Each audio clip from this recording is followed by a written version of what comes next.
Hello dear students of class 11th, welcome back. तो हम लोगों ने पहले लेक्चर में देखा था कि एग्जैक्टली कॉम्प्लेक्स नंबर में जो इमेजनरी नंबर आयोटा है उसमें हम लोगों ने क्या क्या समझा था। अब उसके आगे बढ़ेंगे तो हमने रिसेंटली जो है एक्सपोनेंट्स ऑफ आयोटा को एवेल्युएट किया था।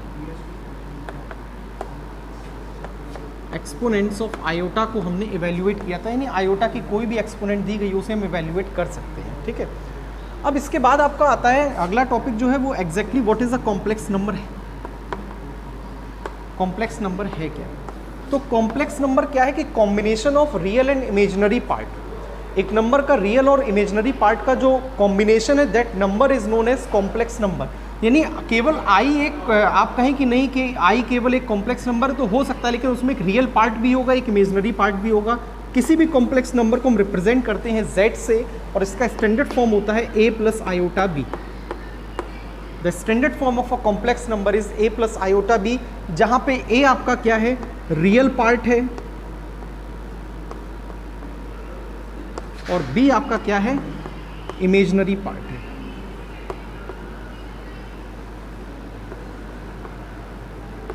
यानी इसे हम लिखेंगे कैसे कि real part of z equals to a and imaginary part of z equals to b।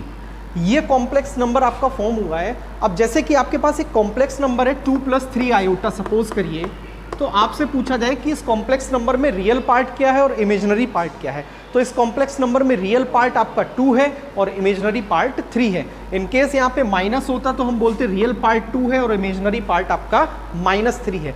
बहुत से लोग ये बता देते हैं -3 आयोटा इमेजिनरी पार्ट। नहीं, इमेजिनरी पार्ट का मतलब है कोएफिशिएंट ऑफ आयोटा। आयोटा का कोएफिशिएंट क्या है, वही आपका इमेजिनरी पार्ट होता है कॉम्प्लेक्स नंबर में। ठीक है,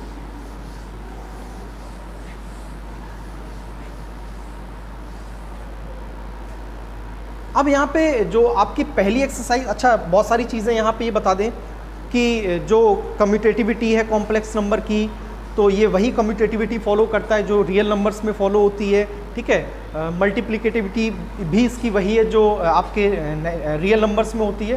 तो बहुत सारी चीज़ें जो हैं सिमिलर ही हैं इसमें। जब अलग चीज़ें आती जाएंगी मैं वैसे वैसे मैं आपको बताता चलूँगा यहाँ पे। तो अब आप मानिए कि आपके पास जो है एक एक्सपेंशन है -1/3 -3 आयोटा का होल क्यूब। आपको इसे एक्सपेंड करना है, इवैल्यूएट करना है कि ये कितना होगा। तो बड़ी सिंपल सी बात है, जैसे आप होल क्यूब एक्सपेंड करते थे सिमिलरली आपको होल क्यूब एक्सपेंड करना है। यानी a³ - b³। यहाँ पे आप फॉर्मूला क्या यूज़ कर रहे हैं, आप चाहें तो इसे देखो दूसरे तरीके से भी कर सकते हैं। क्या कि आप माइनस कॉमन ले लीजिए पूरे टर्म से, तो क्यूब लगा है तो बाहर आ गया माइनस, और ये ओवरऑल बन गया 1/3 + 3 आयोटा का होल क्यूब। माइनस बाहर है, a³ + b³ + 3ab bracket a + b। ठीक है, माइनस अभी भी बाहर रखा हुआ है मैंने, 1/27 प्लस, अब आयोटा क्यूब क्या होता है मालूम है, हमने 4 चीज़ें याद की थी। आई की value √-1, i² equals to -1, iota cube equals to -i, iota to power 4 equals to +1। ठीक है, तो -27 आयोटा हो जाएगा यहाँ पर आपका, ये कैंसिल हो चुका है। 3 आयोटा आपका अंदर जाएगा इसके पास मल्टीप्लाई होने, तो केवल आयोटा बचा है, और प्लस 9 आयोटा स्क्वायर। और हमें पता है आयोटा स्क्वायर की वैल्यू कितनी होती है, -1, तो ये -9 हो जाएगा। मैं इसे यहीं सिंप्लीफाई कर दे रहा हूँ, -9। तो अब आप देखिए कि आपके पास फाइनली सिंप्लीफिकेशन होने के बाद क्या बच रहा है, 1/27 -27 आयोटा प्लस आयोटा, हमारे पास बचा है -26 आयोटा -9।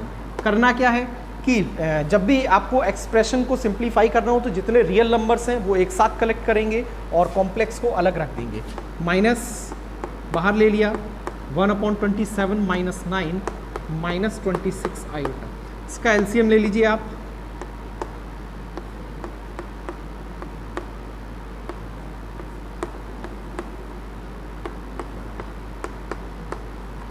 तो ये आपका आ गया -242। तो तो आप यहाँ से कंपेयर करके बता सकते हैं, माइनस अंदर जाएगा, ये प्लस हो जाएगा, ये प्लस हो जाएगा। Now you can compare and find the values of a and b, यानी एग्जैक्टली ए की वैल्यू क्या आएगी इस एक्सप्रेशन में और बी की वैल्यू क्या आएगी, यानी रियल पार्ट इमेजिनरी नंबर का कितना है और कॉम्प्लेक्स पार्ट कितना है। तो ये आप यहाँ से बता सकते हैं इनको। तो आई होप यहाँ तक चीज़ें आपको समझ में आई होंगी। तो आगे बढ़ते हैं। तो अब आगे जो है हमारा एक टॉपिक आ रहा है multiplicative inverse and additive inverse of a complex number. ठीक है, तो देखिए क्या है।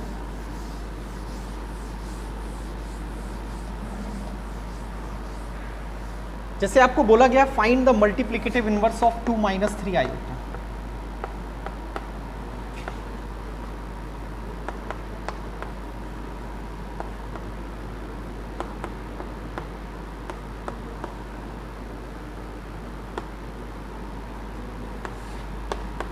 आपको इस नंबर का मल्टीप्लिकेटिव इनवर्स फाइंड करना है। ठीक है, अब देखिए मल्टीप्लिकेटिव इनवर्स हमने मान लिया ये नंबर z है।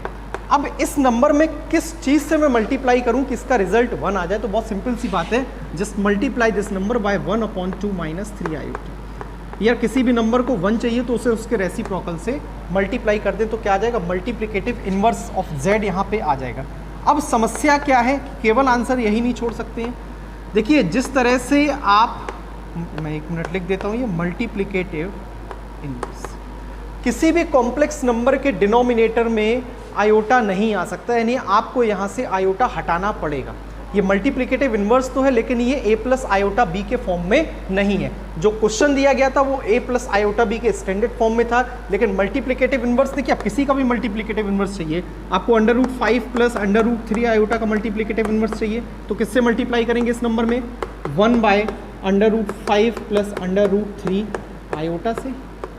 तो ये मल्टीप्लिकेटिव इनवर्स, लेकिन इसे डिनोमिनेटर में ऐसे नहीं छोड़ा जा सकता आयोटा को, तो हमें इसे क्या करना पड़ेगा, जिस तरह से रियल नंबर्स में आप नंबर को डिनोमिनेटर में इरेशनल नहीं छोड़ सकते थे, यानी कि आप देखते थे कि हम लोग डिनोमिनेटर को रेशनलाइज कर देते थे, और क्यों करते थे rationalise, to remove its irrationality. Number की इरेशनलिटी को डिनोमिनेटर से हटाने के लिए जो प्रोसेस की जाती थी उसे हम क्या बोलते थे, रेशनलाइजेशन। तो आपने रेशनलाइजेशन किया है अर्लियर क्लासेस में, तो सिमिलरली यहाँ पे भी आप क्या करेंगे, चीज़ों को रेशनलाइज करेंगे, लेकिन यहाँ पे इरेशनलिटी रिमूव नहीं करनी है, आपको नंबर का जो इमेजनरी पार्ट है वो यहाँ से हटाना है।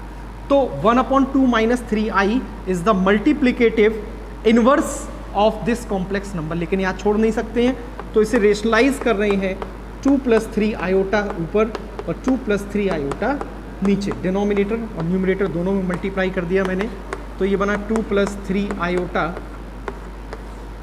नीचे बना है a - b, a + b यानी a² - b², तो ये बना हमारा 2 + 3 आयोटा अपॉन 4, 3 आयोटा का स्क्वायर होगा बेटा 9 आयोटा स्क्वायर, और आयोटा स्क्वायर -1 माइनस +9, तो ये हमारे पास आ गया है 2 + 3 आयोटा अपॉन 13।